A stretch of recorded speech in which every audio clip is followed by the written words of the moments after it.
Welcome back. I have now done at least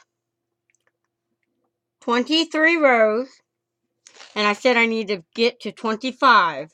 So I'm going to do the last row, and then the 25th row, I'm going to show you how you cast off. Then I will do my folding it together, sew it together, and then hide the tails. And that will end this session for the Scrubby Sponge that I do. So now, like always, through the front into the back for the right, flip over, pull through, and let the back fall off. Now we'll sit here and go ahead and get this through.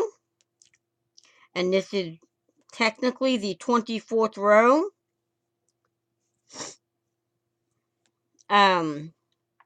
Need to actually be in the camera, my bad. This is actually my first video of how to show someone how I do certain things. So bear with me. And I know, like with practice you get better.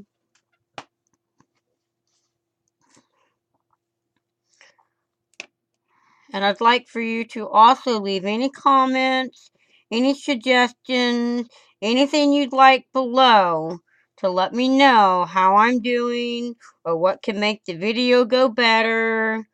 Or if you have any questions, I'll answer them the best I can and respond.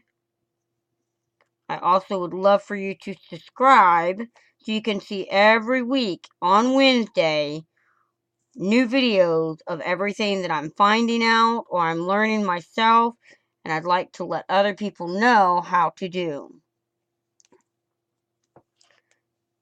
I'm about halfway.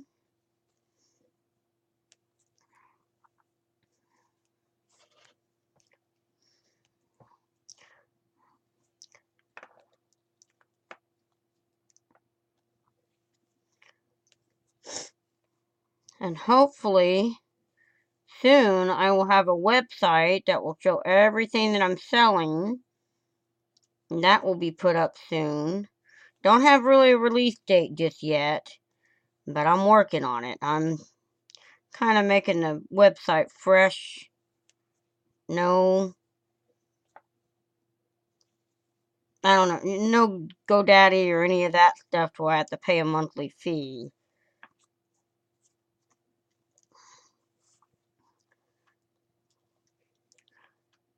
Alright, we are almost done. We are literally 3 away from this.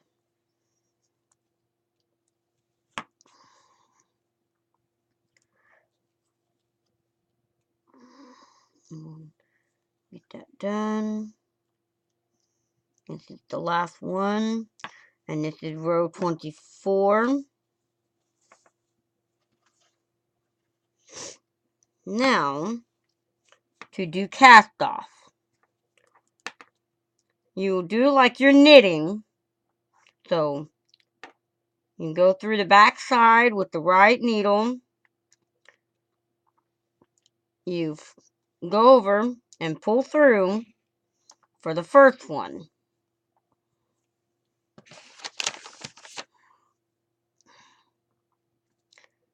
Then once you pull through, you'll do one more. Same thing like you're knitting. Now, you'll take your left needle and go through the front, and you'll pull this back to where you're trying to slip it through.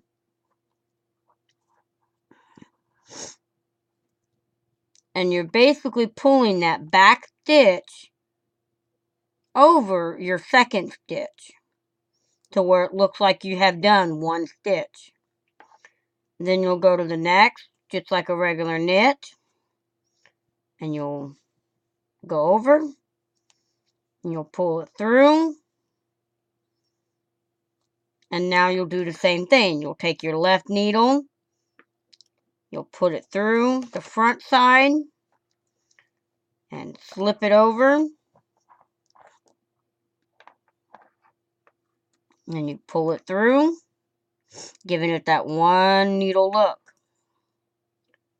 Again, knit. Then you'll pull through, left needle over, pull through,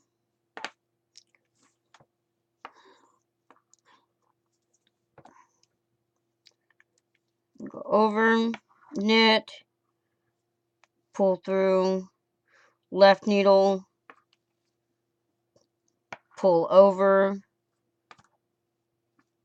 and then back to just knitting, and you just do one by one, and you literally do go back and forth, and this is casting off, and it's knitting, but it's casting off, and this is where you just basically end your sponge, or if any pattern you're knitting with, this is how you end it, to get it to come to one stitch at the very end. And once you pull that thread through, you have, in a way, tied it off.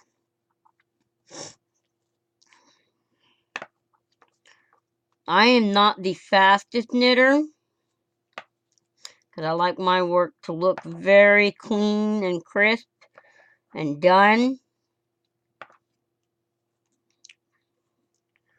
I usually do take longer than other people, and I need to learn more how to keep my hands into the camera. And like I said, if you got any suggestions, comments, please let me know. I am not going to be offended. It takes a lot.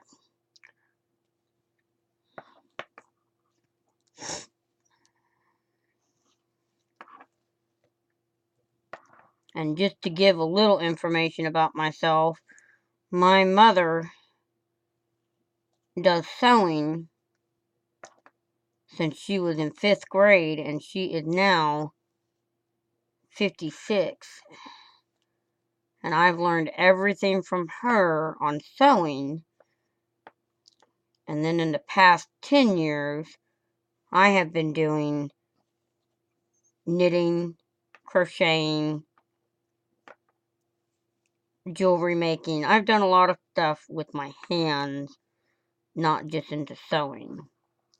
Here we go. I'm actually kind of proud of myself for some of the stuff I've learned and accomplished over the years. But I am no expert. I am probably just at the tip of ending beginner's level into intermediate. There are still things out there that I don't know that I'd love to learn.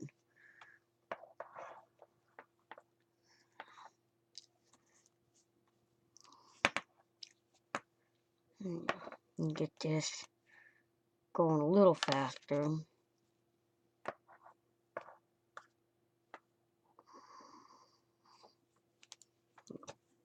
Pulling my thread and get some up here.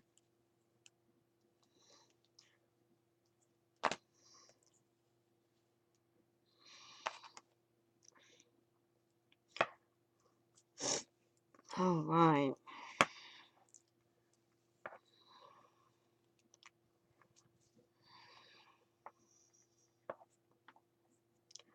Oops, not lost that.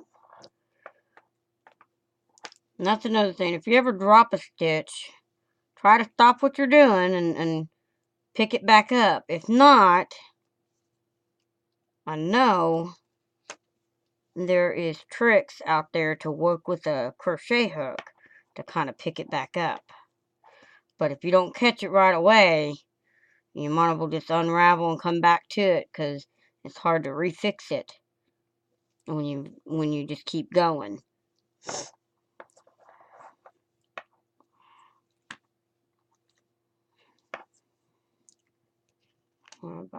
We're 4 away from the end.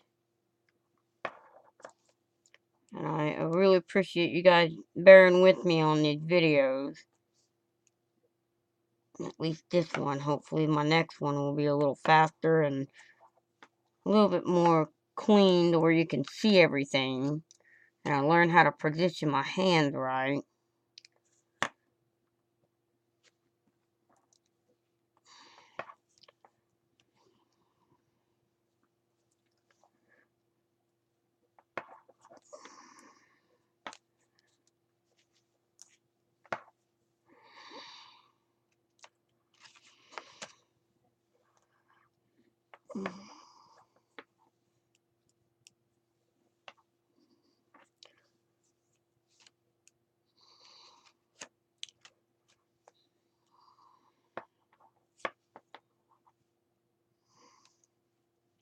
Alright, we are on the last one. Get that folded over. Pull that through. Now I usually snip off.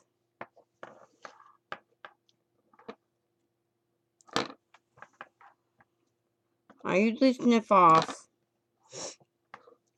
kind of in a way. It's maybe 2.5.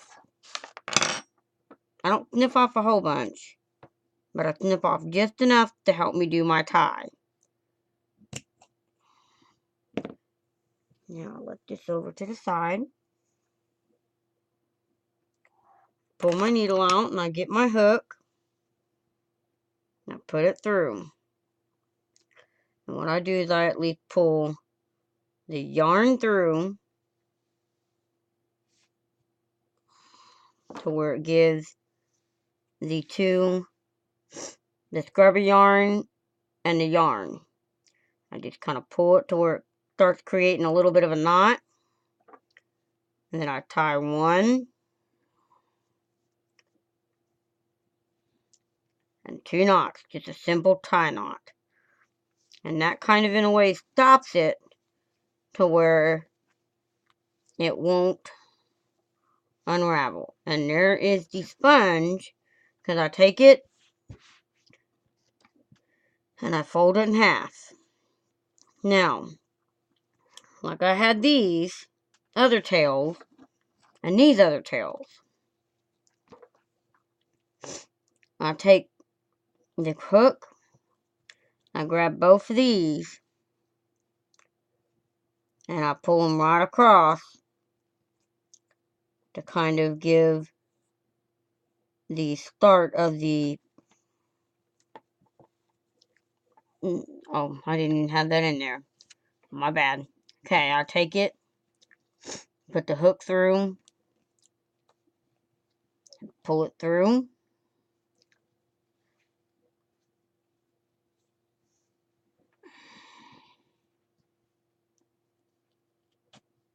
And once it's through, I start a connection. Now I take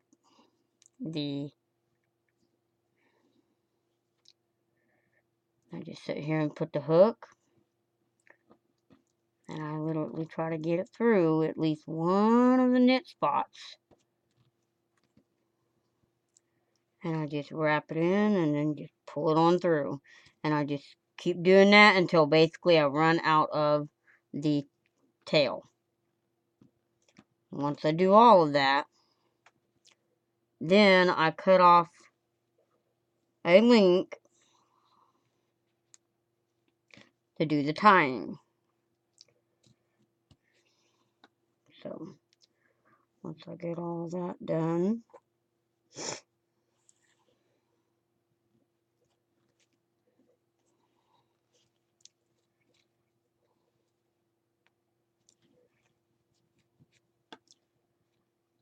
and now I will bring the rest of it to where I've got a little bit left, and I just bring the rest of it inwards. And I just pull it through. Because once I scratch it, it will pull it back in. It'll pull it back in, but then it will hide it. And now we've got ready. Cut me off what I do is I take the end and I go around the length of the yarn, or the length of the sponge, and I do a double length.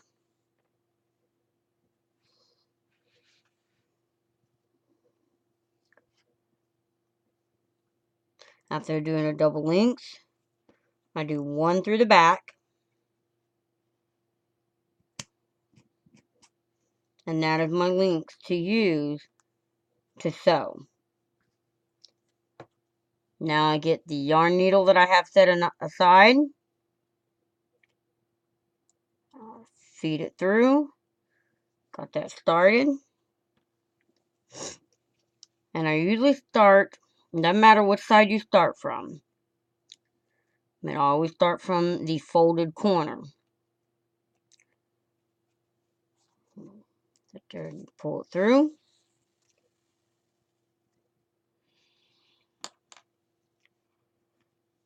And what I do is I create a small knot,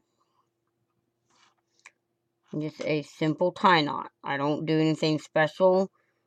It's just to kind of, in a way, hold its ground. It's not, you know, meant for any real purpose.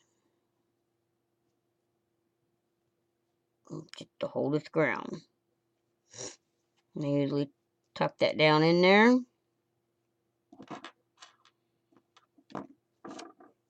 Now, get this yarn out. And I go through the top part of every stitch. And I just go through. And I go straight across. And now what I will do is I'm going to do a couple more. Just top stitch. And just go straight across. And it kind of forms what I call a loop. A loop sewing, hand sew. I don't know the technical term for them, but it just seems like a loop. Same thing through the top part. And I just go all the way around. I'm going to go ahead and go on ahead and get all this done, and I'll come right back when I'm finished. I'll show you how I tie it off, hide the tail, and then you've got yourself your first Scrubby Sponge that has the Scrubby Red Heart yarn, and then any other acrylic yarn. You can even use cotton yarn.